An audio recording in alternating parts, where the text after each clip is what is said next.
अस्सलाम वालेकुम। तो शुरू करते हैं आज अपना दूसरा लेक्चर। बिस्मिल्लाहिर्रहमानिर्रहीम।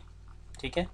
तो ये मैंने नीचे प्रेजेंटेशन के नीचे जो सा है ब्लॉग का एड्रेस भी डाल दिया, ताकि आप लोगों को कोई भी अपडेट्स ढूंढनी हो तो you can just go on to the blog और आपको इन्फॉर्मेशन मिल जाएगी वहाँ से। ठीक है।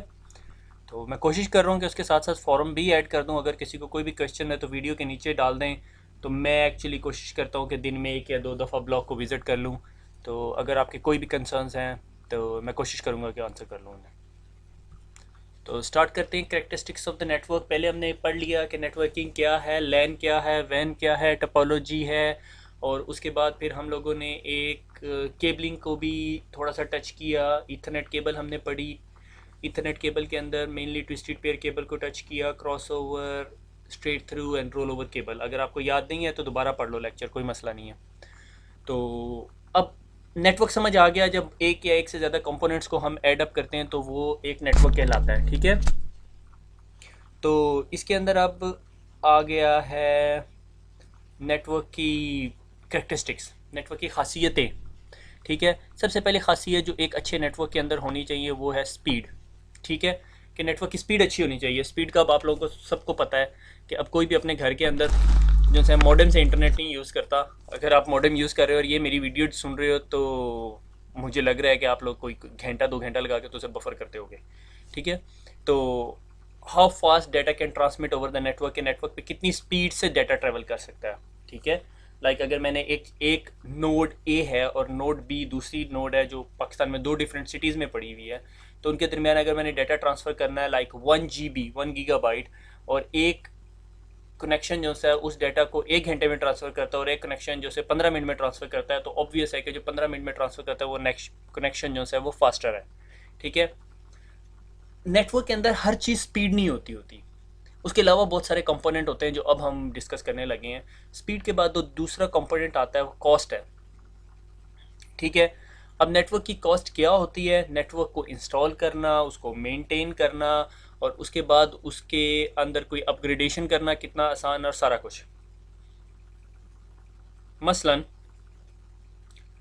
मैं एक चाइना से राउटर लेकर आता हूँ या चाइना से एक स्विच लेकर आता हूँ, वो उठा के लगा देता हूँ नेटवर्क में, बहुत सस्ता हो गया।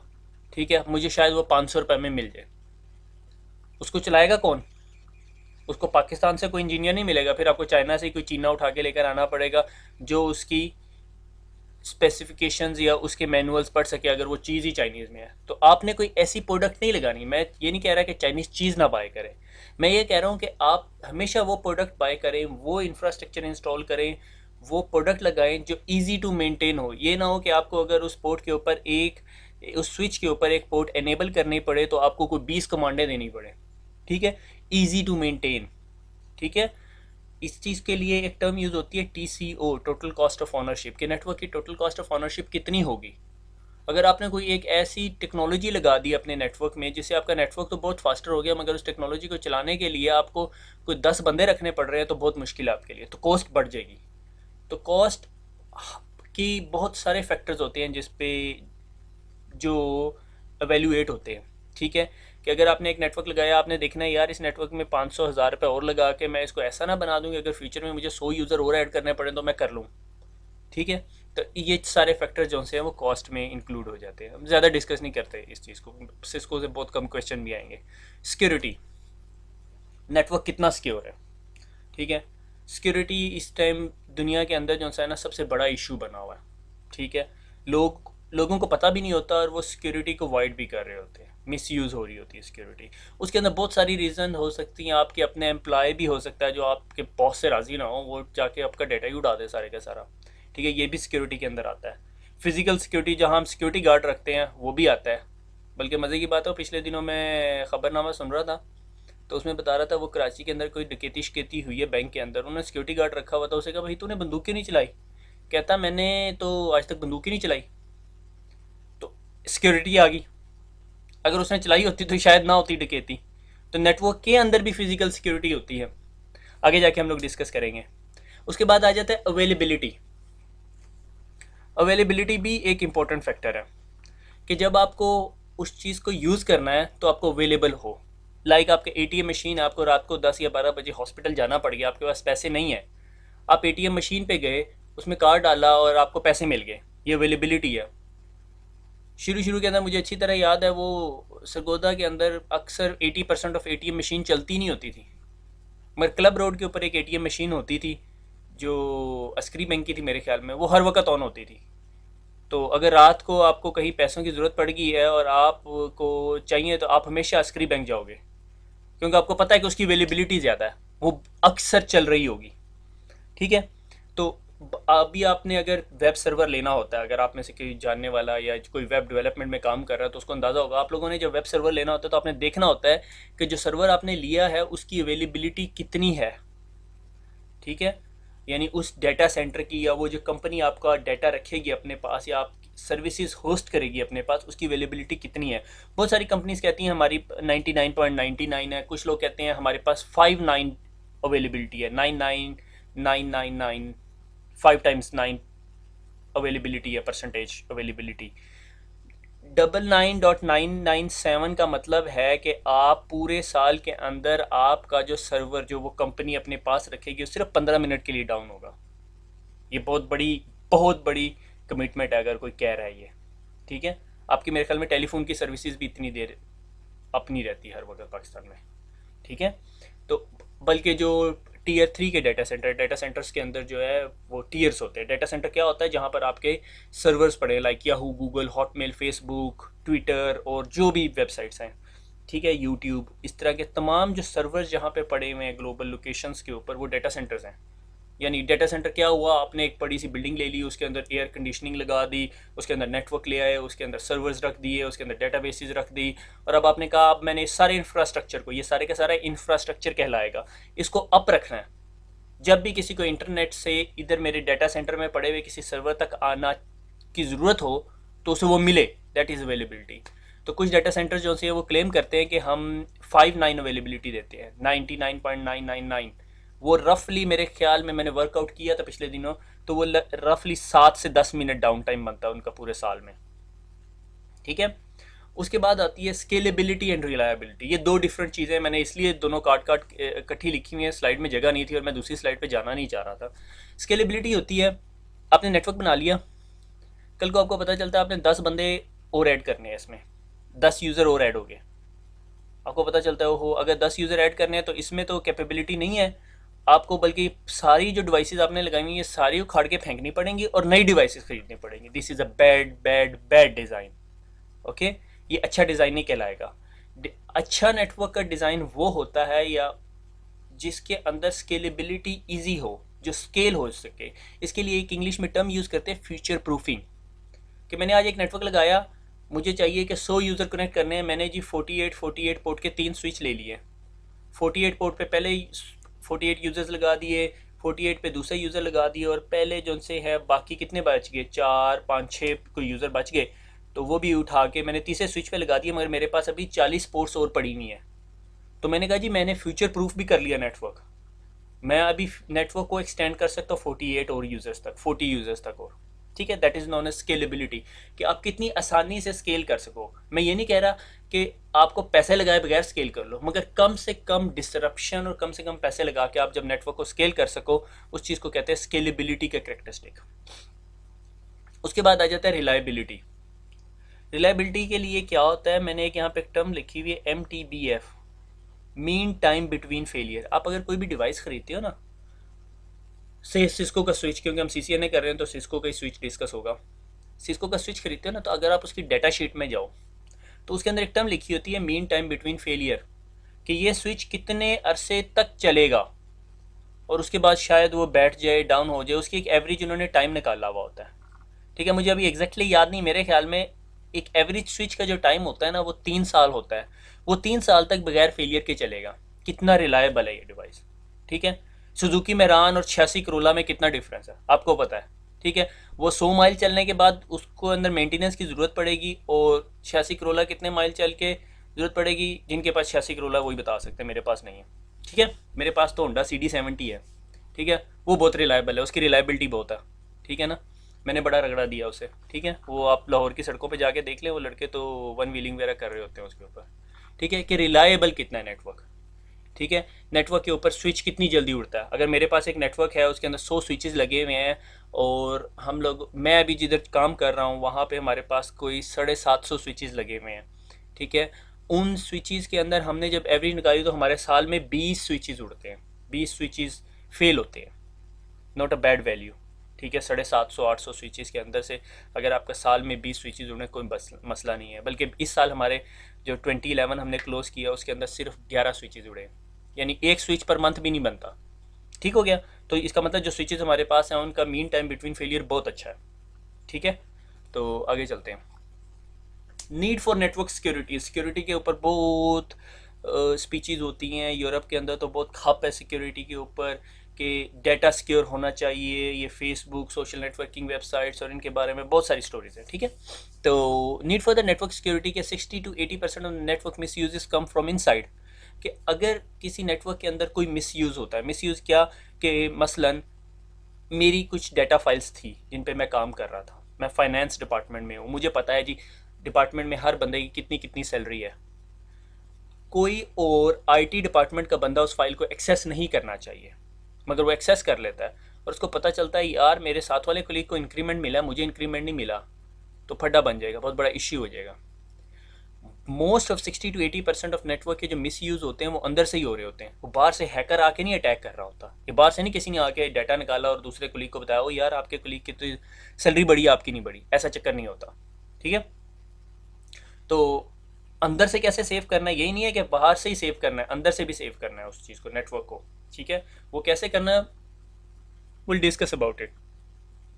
Open and close network, open and close network क्या होता है, एक ऐसा नेटवर्क जिसके अंदर बाहर से कोई यूज़र आ सके, लाइक एक ऐसा नेटवर्क जो इंटरनेट से कनेक्टेड है, और इंटरनेट एक ऐसी जगह है जहाँ से कोई भी बंदा कहीं पर भी जा सकता है, internet is a open network, ठीक है।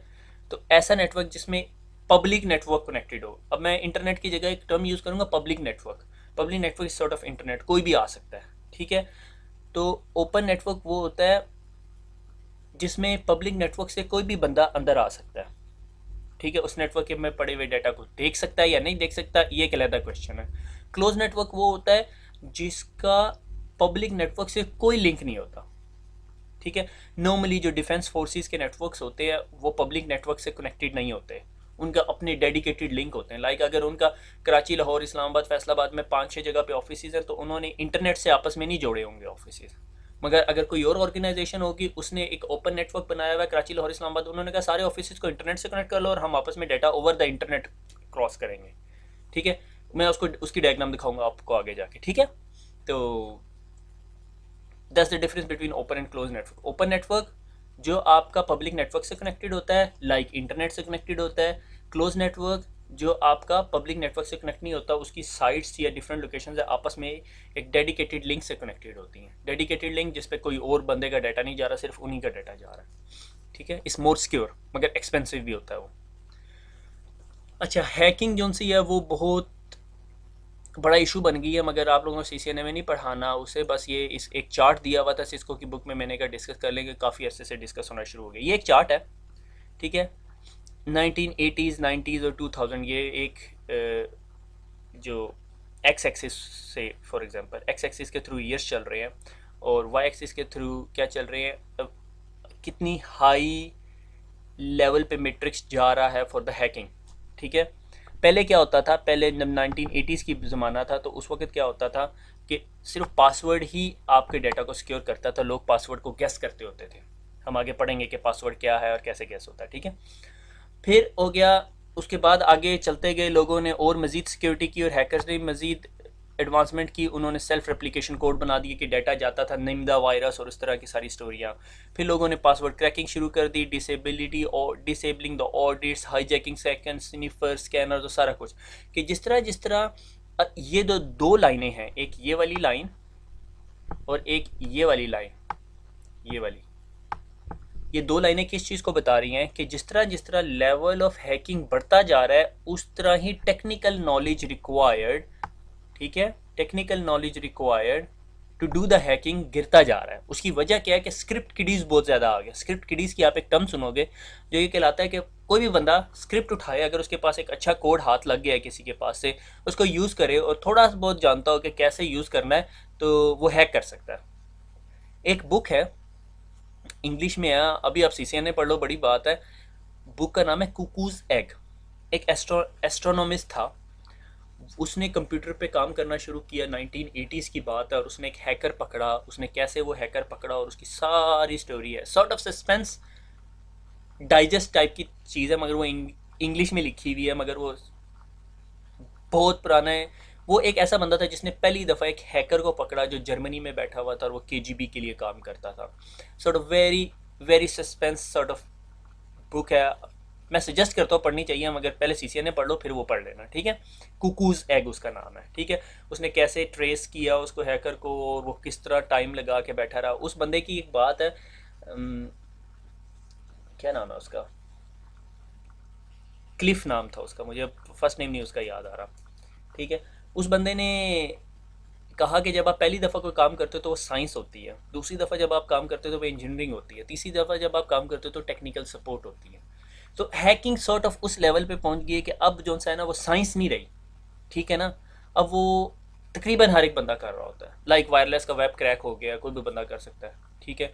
छोटे बच्चे को दे दो कीबोर्ड माउस पकड़ा के, और सॉफ्टवेयर टूल्स बहुत सारे मार्केट में पड़े, कोई भी यूज़ करो, आप खोल सकते हो उसको, ठीक है। आगे चलते हैं, टेंशन नहीं लेनी बहुत ज़्यादा। अब आप सोच रहे हो कि मैं ये सीसीएनए छोड़ूं, हैकिंग पढ़ लूँ पहले, ठीक है। पहले ये पढ़ लो फिर आगे हैकिंग भी पढ़ लेना। आगे चलते हैं, क्लासेस ऑफ अटैक, ठीक है। अटैक कैसे किया जा सकता है। अब डोंट टेक द इम्प्रेशन कि मैं आपको यहाँ हैकिंग पढ़ाने लगूँ, ठीक है। ये सिर्फ सिक्योरिटी का इंट्रोडक्शन देने के लिए है, ठीक है। अटैक के बहुत सारे टाइप्स होते हैं। एक अटैक का टाइप कहलाता है पैसिव, ठीक है। पैसिव अटैक क्या है कि आप साइड पे खड़े हुए हो और ट्रैफिक को एनालिसिस कर रहे हो, मॉनिटरिंग द कम्युनिकेशन। लाइक किसी बंदे ने जब चोरी करनी होती है किसी के घर में, तो उसको उसके सारे टाइमों का पता होता है, कितने बजे ये जाता है, कितने बजे इसके बीवी बच्चे स्कूल जाते हैं, और फिर ये कितने बजे वापस आते हैं, उसे एग्जैक्ट टाइमिंग पता होता है, कितने बजे घर खाली होता है। इसी तरह नेटवर्क के अंदर जब किसी ने पैसिव अटैक करना होता है तो वो देखते हैं, अच्छा जी नेटवर्क के अंदर सर्वर्स कहाँ पे पड़े हैं, सर्वर्स के नाम क्या क्या हैं, उनके आईपी एड्रेसेस क्या क्या हैं, ठीक है। और उसके बाद आगे हम आते हैं एक्टिव अटैक्स। एक्टिव अटैक्स के अंदर क्या है, उसने ताला तोड़ना शुरू कर दिया अब उसने, ठीक है। उसे पता चल गया घर वाले सारे बाहर गए हैं, अब उसने ताला तोड़ना है। कौन सा ताला तोड़ना है, सबसे कम शोर मचाए बगैर, पीछे से आएगा, सामने से आएगा, खिड़की खोलेगा, जो भी तरीका आजमाएगा। एक्टिव अटैक नेटवर्क में क्या होता है कि आपको पता चल गया यार ये सर्वर जो सा है ना ये पासवर्ड मांगता है, आप उसको उसके ऊपर अब कोई एक ऐसा कोड चला दोगे या कुछ ऐसा कर दोगे कि वो पासवर्ड ना मांगे आपसे। Close in attack, close in attack attempts to go closer to the physical proximity to the network system और फैसिलिटीज़। क्लोज इन अटैक क्या है, जब आप बहुत करीब जाके कुछ चेक करना चाह रहे हो, ठीक है। लाइक खिड़की में से झांक रहे हो, ठीक है, घर की के भाई अंदर क्या हो रहा है, ठीक है। Insider, insider class of attack क्या होती है कि आपका घर के अंदर का ही बंदा मिला हुआ होता है। लाइक आपके घर के अंदर काम करने वाली माई आती है, आपने अक्सर देखा होगा कि वो घर में स्टोरियाँ बता रही होती है, जी वो फलां अलमारी के अंदर या फलां पतीले के अंदर जी सोना पड़ा हुआ, ठीक है, ये जो भी चीज़ें पड़ी हुई, ठीक है। Distributed malicious modification hardware software during the distribution with backdoor installed, कि आपको किसी ने कहा, ये तो बहुत कॉमन टाइप की चीज़ है, कि आपको किसी ने कहा कि ये सॉफ्टवेयर ले लो, ये बहुत अच्छा है, या गेम्स है, या जो भी, ठीक है। और आपने वो गेम इंस्टॉल कर ली और आपको ये नहीं पता कि उसके अंदर किसी ने कोई ऐसी चीज़ डाली हुई थी जो पैकेट स्निफर या की लॉगर्स है। की लॉगर क्या चीज़ होती है, आपने अपने कीबोर्ड से जो कुछ भी टाइप किया तो उसने लॉक कर लिया। ये बहुत कॉमन टूल है, मिल जाता है आपको आराम से। बल्कि आपको, अगर मैं आपको बता भी दूँ आपके सिस्टम पे पड़ा हुआ है, तो आपको पता भी ना चले कि आपके सिस्टम पे पड़ा हुआ है। वो ऐड एंड रिमूव कंपोनेंट से रिमूव नहीं होता, ठीक है। तो आगे चलते हैं। अब मुझे ये कमेंट ना करना कि आपको वो टूल का नाम बता दो, खुद ढूंढ लो,